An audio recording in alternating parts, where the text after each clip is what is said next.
अस्सलाम वालेकुम बच्चों, आज हमारा जो लेक्चर है वो है लेक्चर नंबर 35। हमने चैप्टर स्टार्ट किया हुआ है 9th बायोलॉजी का लास्ट वाला चैप्टर है, चैप्टर नंबर 9 ब्लड ट्रांसपोर्ट। इसका जो आज हमने टॉपिक स्टडी करना है वो है ब्लड ट्रांसफ्यूजन इन एबीओ सिस्टम। ठीक है, हमने लास्ट टाइम स्टडी किया था आरएच सिस्टम होता है, जैसे एबीओ ब्लड ग्रुप सिस्टम होता है वैसे ही आरएच सिस्टम भी होता है। इसमें बच्चों ने देखा था कि आरएच पॉजिटिव होता है, आरएच एक एंटीजन होती है जो ब्लड के अंदर होती है। उसकी बेस पे हम ब्लड को क्लासीफाई कर देते हैं, दो तरह का ब्लड बन जाता है, एक आरएच पॉजिटिव लोग होते हैं और दूसरे आरएच नेगेटिव लोग होते हैं। ठीक है, आज हमने देखना है, लास्ट लेक्चर में आपने ये भी देखा था कि आरएच सिस्टम को आप ट्रांसफर कैसे कर सकते हैं, मतलब एक बंदे से दूसरे बंदे को आप ब्लड कैसे दे सकते हैं। इसी तरह अब आपके पास अगर एबीओ ब्लड ग्रुप सिस्टम है तो इसको भी आपने देखना है कि एबीओ ब्लड ग्रुप सिस्टम की आप ट्रांसफ्यूजन कैसे कर सकते हैं। ठीक है, कि अगर आपके पास एबीओ ब्लड ग्रुप सिस्टम है कि आपके पास जितने भी लोग हैं वो ए ब्लड ग्रुप है, बी है, ए बी है या ओ पॉजिटिव ओ वाला ग्रुप है, तो आपने ये देखना है कि इन लोगों में आप ब्लड की ट्रांसफ्यूजन कैसे कर सकते हैं। ठीक है, अब ब्लड ट्रांसफर क्यों हम करते हैं, किस वजह से हम ब्लड ट्रांसफर करते हैं और ब्लड ट्रांसफर कहाँ पे होता है। अब हम अगर फर्ज करें कि हमारे पास अगर कोई बंदा है, कोई एक्सीडेंट हो जाता है या कोई जल जाता है, मतलब कोई बर्न वाला केस आ जाता है, या आपके पास कोई कैंसर पेशेंट है या कोई भी बंदा होता है जिसको इंजरी हो या सर्जरी का कोई केस हो, तो हमें ब्लड की जरूरत वहाँ पे पड़ती है। हम क्या करते हैं, एक बंदे से दूसरे बंदे को ब्लड ट्रांसपोर्ट करते हैं। अब एक बंदे से दूसरे बंदे को जब ब्लड ट्रांसफर किया जाता है तो बच्चों हम ऐसे ही नहीं किसी एक बंदे से ब्लड लेके दूसरे बंदे को कभी भी नहीं दे सकते। हमें क्या करना पड़ता है, हम पहले ब्लड चेक करते हैं। ब्लड चेक कैसे किया जाता है कि अगर फर्ज करें हमारे पास कोई बंदा है जिसका ब्लड ग्रुप है ए, ठीक है, तो हम क्या करेंगे, हम उसका ब्लड कौन से बंदे से लेंगे कि आपके पास ये दो कंडीशन हो सकती हैं कि आप या तो ओ वाला जो बंदा है उससे ब्लड लेंगे या फिर ए से लेंगे। क्यों? क्योंकि आपके पास जो ए ब्लड ग्रुप है इसका मतलब आपके पास एंटीजन है, एंटीबॉडी एंटीजन है आपके पास ए, तो इसका मतलब अगर ए एंटीजन है तो एंटीबॉडी कौन सी होगी, बी। अब एंटीबॉडी जो ओ वाला ग्रुप है इसके अंदर दोनों एंटीबॉडीज होती हैं। ठीक है, ये आपने लास्ट लेक्चर में स्टडी कर लिया था। तो इसके लिए आप या तो ब्लड ग्रुप ए से ब्लड लेंगे या फिर ओ से ब्लड ग्रुप लेंगे, क्योंकि एंटीबॉडीज को कभी भी आप रिवर्स में नहीं ले सकते। अगर आप कोई और ब्लड ग्रुप ले, मतलब अगर आपको जरूरत ए की है तो आप यहाँ से उस बंदे से ब्लड ग्रुप ले रहे हैं जिसका ब्लड ग्रुप बी है या ए बी है, तो इसकी वजह से प्रॉब्लम क्रिएट हो जाएगा। क्या होगा कि उस बंदे की डेथ हो सकती है, ब्लड मिसमैच कर जाता है, ब्लड सेम नहीं होता, तो इसकी वजह से आपको प्रॉब्लम होता है, ब्लड रिएक्शन कर जाता है जिसकी वजह से आपकी डेथ भी हो सकती है। ठीक है, इसलिए ब्लड ट्रांसफ्यूजन के लिए सबसे पहले आपको ब्लड चेक करना पड़ता है कि जो सेम ग्रुपिंग के लोग हैं उनका ब्लड एक दूसरे को दिया जा सकता है। ठीक है, अब क्या होता है कि अगर आपके पास ब्लड सेम ना हो, ठीक है, जैसे मैंने आपको बताया कि ए वाला ग्रुप है, एक वाला जो बंदा है उसको आप ओ देंगे या ए ब्लड ग्रुप, ठीक है, और आप वहाँ पे क्या करते हैं, बी दे देते हैं या ए बी दे देते हैं। अब क्या होगा कि यहाँ पे हमें जरूरत ए की थी, आपने बी दे दिया, ये दोनों मिसमैच ब्लड्स हैं, तो इसकी वजह से एक फिनोमेना होता है जिसको आप कहते हैं एग्लूटिनेशन। ठीक है, ये क्या फिनोमेना होता है कि इसमें ब्लड जमना शुरू कर देता है, जो ही अपोजिट ब्लड लगता है तो ब्लड रिएक्शन करता है और ये ब्लड क्या होता है, जमना शुरू कर देता है। अब जब ब्लड क्लॉट बनाना शुरू कर देता है, ब्लड खून जमना शुरू कर देता है, तो ब्लड वेजल्स के अंदर प्रॉपरली फ्लो नहीं कर सकता। मतलब आपके पास अगर यहाँ पे मैं देखती हूँ कि ये आपके पास एक पाइपलाइन है, ठीक है, ब्लड वेजल है, यहाँ से आप ब्लड दे रहे हैं, यहाँ पे ऑलरेडी ए ब्लड ग्रुप था, आप जो ब्लड दे रहे हैं वो बी है, दोनों अपोजिट ब्लड्स हैं। जब आप ये वाला ब्लड इस वेजल के अंदर आएगा तो रिएक्शन करेगा, यहाँ पे क्या होगा, ये ब्लड यहाँ पे एग्लूटिनेट हो जाएगा। एग्लूटिनेट का क्या मतलब है कि खून यहाँ पे जमना शुरू कर देगा। जब यहाँ पे ब्लॉकेज हो जाएगा तो ब्लड वेजल्स के अंदर ब्लड नहीं फ्लो करेगा, जब ब्लड फ्लो नहीं करेगा तो आपके हार्ट पे प्रेशर पड़ेगा जिसकी वजह से आपकी डेथ भी हो सकती है। इसलिए क्या होता है कि हमें सबसे पहले ट्रांसफ्यूजन के लिए ब्लड की केमिस्ट्री चेक करनी पड़ती है कि ब्लड सेम है या नहीं है। तो तो बच्चों ये सिर्फ हम केमिस्ट्री नहीं चेक करते कि ये ब्लड की मतलब ए है बी है, ये चीज़ें नहीं चेक करते, लेकिन हम पहले ये भी चेक करते हैं कि जिस बंदे से आप ब्लड दे रहे हैं उसको कोई प्रॉब्लम ना हो। प्रॉब्लम मतलब उसको कोई बीमारी ना हो, उसको एड्स ना हो, या उसको टीबी ना हो, ट्यूबरक्लोसिस ना हो, या कोई और इस तरह का प्रॉब्लम ना हो कि हम उस बंदे से ब्लड ले लें, हम ट्रांसफ्यूजन करवाएं तो नेक्स्ट उस बंदे को भी दोबारा से ये प्रॉब्लम हो जाए। ठीक है, ये था आपके पास ब्लड ट्रांसफ्यूजन। जो नेक्स्ट पॉइंट है आपके पास अगला टॉपिक है वो है ब्लड डिसऑर्डर्स। ठीक है, अब हमने ब्लड के मतलब सारा कुछ पढ़ लिया है, तो अब हम ये लास्ट वाली चीज़ है कि हम देखते हैं कि ब्लड की वजह से हमें कुछ प्रॉब्लम्स भी हो सकती हैं ब्लड के रिलेटेड ही। नेक्स्ट जो पॉइंट है वो है ब्लड डिसऑर्डर्स।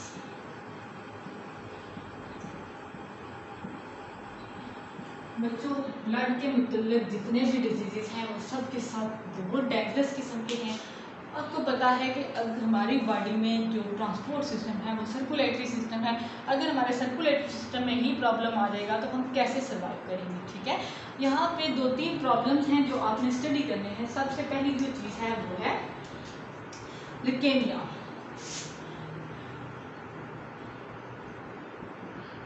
बच्चों ये सबसे पहला डिसऑर्डर है, इसमें इसको कहते हैं ल्यूकेमिया। ल्यूकेमिया है ब्लड कैंसर। ठीक है, बेसिकली ये जो डिजीज़ है ये है वाइट ब्लड सेल का डिजीज़। ठीक है, आपने ब्लड सेल की टाइप्स पढ़ी हैं, रेड ब्लड सेल होते हैं, वाइट ब्लड सेल्स होते हैं और आपके पास प्लेटलेट्स होते हैं। ठीक है, तो ये जो डिजीज़ है जो आपके पास ल्यूकेमिया है या जो ब्लड कैंसर है ये बेसिकली किस सेल का डिजीज़ है, ये डिजीज़ है वाइट ब्लड सेल्स का। ठीक है, अब क्या होता है ये डिजीज़ किस वजह से आता है कि कभी कभी जो आपका बोन मैरो होता है, ठीक है, बोन मैरो जो होता है इसके अंदर म्यूटेशन आ जाती है। म्यूटेशन आ जाती है मतलब इसके अंदर आ जाता है चेंज। म्यूटेशन को कहते हैं, म्यूटेशन का मतलब है चेंज आ जाता है। ठीक है, ये चेंज किस वजह से आता है कि ये वाला जो बोन मैरो है ये कंट्रोल कर रहा था वाइट ब्लड सेल्स को। ठीक है, यहाँ से प्रोड्यूस हो रहे थे white blood cells. White blood cells को कंट्रोल कौन कर रहा था यहाँ पे? जीन्स। बच्चों आपको पता है कि हमारी बॉडी के अंदर जितने भी फंक्शंस हैं उनको कंट्रोल करने के लिए हमारी बॉडी के अंदर जीन्स प्रेजेंट है। ठीक है, अब चेंज कहाँ पे आता है, म्यूटेशन कहाँ पे आता है कि जो जीन्स यहाँ पे बोन मैरो के अंदर वाइट ब्लड सेल्स को कंट्रोल कर रहे थे उनके अंदर आ जाता है चेंज। कैसे चेंज आता है? फर्ज करें ये हमारे पास जीन था, प्रोटीन का एक सीक्वेंस था। ठीक है, 1 2 3 4 5 6 7। अब क्या होता है, चेंज आ जाता है इस तरह से कि यहाँ पे देखिए मैं इस तरह से दोबारा से एक सीक्वेंस बनाती हूँ। यहाँ पे क्या होगा 1 3 5 4 6 2 एंड 7। ये चेंज आ गया। पहले ये एक सीक्वेंस में थे, अभी देखिए ये रैंडम हो गए। ये जो चेंज है इसकी वजह से क्या होता है, पहले इस सीक्वेंस का क्या मतलब था कि अगर फर्ज करें हमारे पास 1 से 7 तक अगर कोई जीन्स थे तो इसका मतलब था कि यहाँ पे कौन से सेल्स प्रोड्यूस होंगे, वाइट ब्लड सेल्स के। फर्ज करें हम कहते हैं कि अगर 7 तक जीन्स थे तो इसका मतलब यहाँ पे कितने वाइट ब्लड सेल्स प्रोड्यूस होने थे? 50। अब हैं ये 7 ही जीन्स, लेकिन इनका सीक्वेंस चेंज हो गया।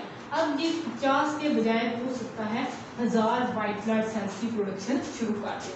अब ये प्रोडक्शन जो है ये हमारे लिए फेवरेबल नहीं है। ये जब चेंज आ जाता है तो इसकी वजह से अनकंट्रोलेबल डिवीजन स्टार्ट हो जाती है। मतलब ये कंट्रोलेबल तो नहीं है, यहाँ पे हमें 50 सेल चाहिए थे, यहाँ पे 1000 सेल बन रहे हैं।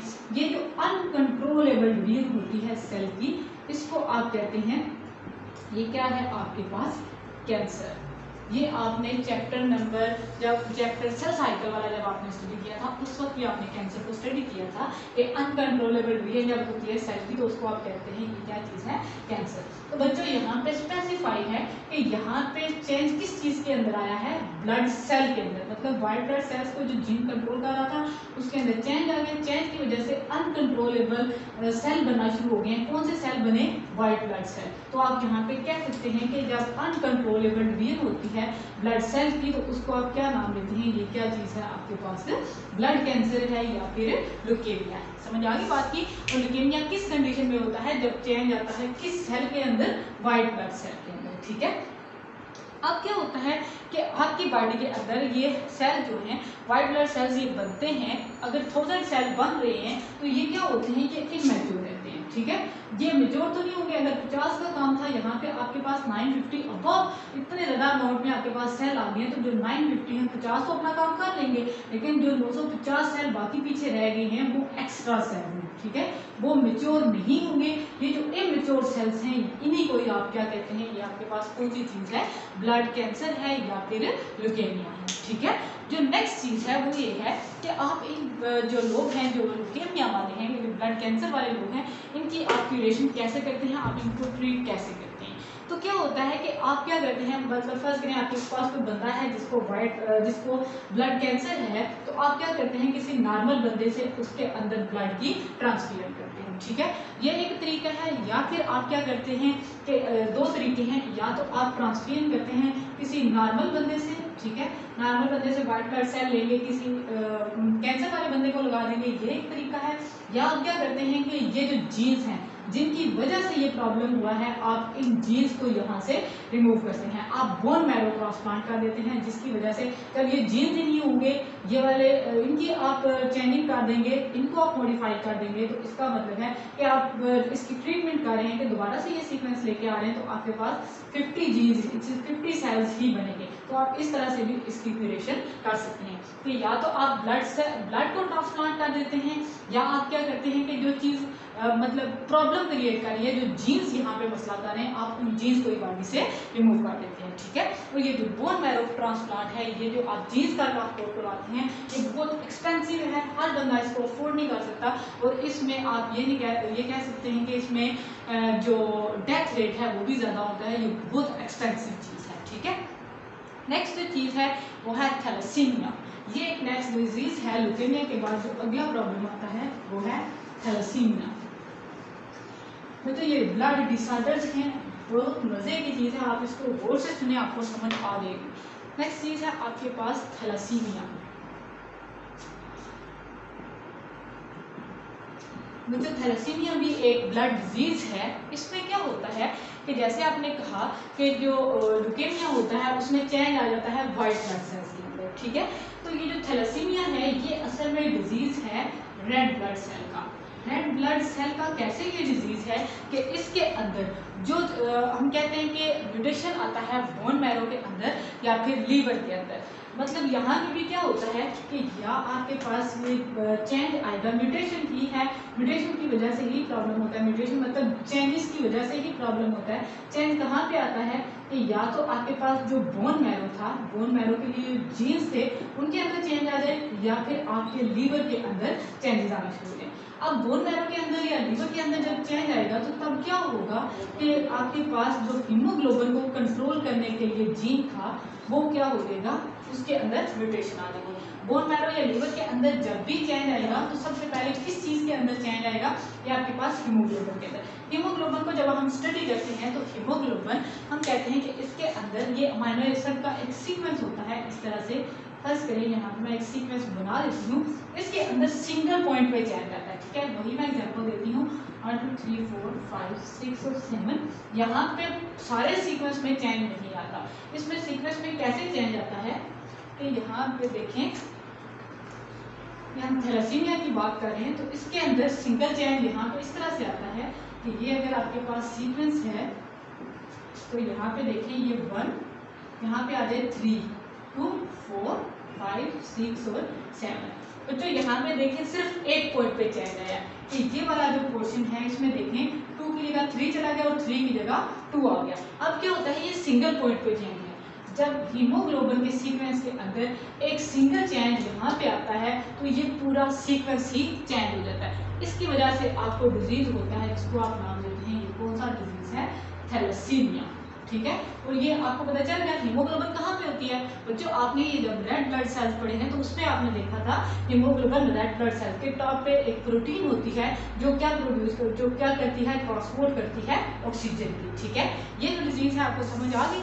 अब देखें कि जब आपके पास हीमोग्लोबिन के अंदर प्रॉब्लम आएगा तो आपको यहाँ से पता चल गया कि थैलेसीमिया के अंदर सबसे मेजर प्रॉब्लम क्या होगा कि जिस बंदे को थैलेसीमिया होगा वो नॉर्मल अपने ऑक्सीजन को ट्रांसपोर्ट ट्रांसपोर्ट नहीं कर सकता। जब हीमोग्लोबिन ट्रांसपोर्ट के लिए काम कर रही है, किसकी ट्रांसपोर्ट, ऑक्सीजन की ट्रांसपोर्ट, तो जब हीमोग्लोबिन के अंदर ही चेंज आ जाएगा तो ये हीमोग्लोबिन ऑक्सीजन को ट्रांसपोर्ट नहीं कर सकेगी। इस तरह जो बंदा थैलेसीमिया वाला है उसको क्या प्रॉब्लम होगी कि उसकी ब्लड के अंदर आप प्रॉपरली ऑक्सीजन का ट्रांसपोर्ट नहीं करवा सकते। अब इसमें भी क्या होता है कि आप या तो नॉर्मल ये जो आपके पास डिजीज वाला ब्लड है इसको आप बॉडी से निकालते हैं, ठीक है, और इसकी जगह आप हेल्थी बंदे से ब्लड लेके ब्लड ट्रांसफ्यूजन कर देते हैं। इसी तरह जैसे आपने ल्यूकेमिया में पढ़ा था कि या तो आप ब्लड ट्रांसफ्यूजन करते हैं, ठीक है, हेल्थी बंदे से ब्लड लेके किसी पेशेंट को दे देते हैं, या दूसरी बात आप क्या करते हैं, आप बोन मैरो ट्रांसप्लांट करते हैं। मतलब आप ये जो जीन्स हैं जो यहाँ पे चेंजेस लेके आ रहे हैं आप उन जीन की क्यूरेशन कर देते हैं, जीन ठीक कर देते हैं, तो इसकी वजह से भी आप इसको क्योर कर सकते हैं। बच्चों आपको पता है बोन मैरो ट्रांसप्लांट जो है ये बहुत एक्सपेंसिव चीज़ है और इसमें डेथ रेट भी ज़्यादा होता है, ठीक है, इसलिए आप क्या करते हैं, प्रेफर करते हैं ब्लड ट्रांसफ्यूजन को, ठीक है। आज आपने पढ़ा है कि आपके पास ब्लड डिसऑर्डर होते हैं, एक जो ब्लड ग्रुप ट्रांसफ्यूजन आपने पढ़ा, और नेक्स्ट आपने डिसऑर्डर पढ़े, डिसऑर्डर में ल्यूकेमिया था और थैलेसीमिया था। ल्यूकेमिया में आपने कहा कि ये वाइट ब्लड सेल्स का डिजीज है और जो थैलेसीमिया है ये रेड ब्लड सेल का डिजीज है जिसमें हीमोग्लोबिन की सीक्वेंस में चेंज आता है और आप ब्लड को ऑक्सीजन के साथ ट्रांसपोर्ट नहीं कर सकते। नेक्स्ट हम पढ़ेंगे ह्यूमन हार्ट। ओके, अल्लाह हाफिज़।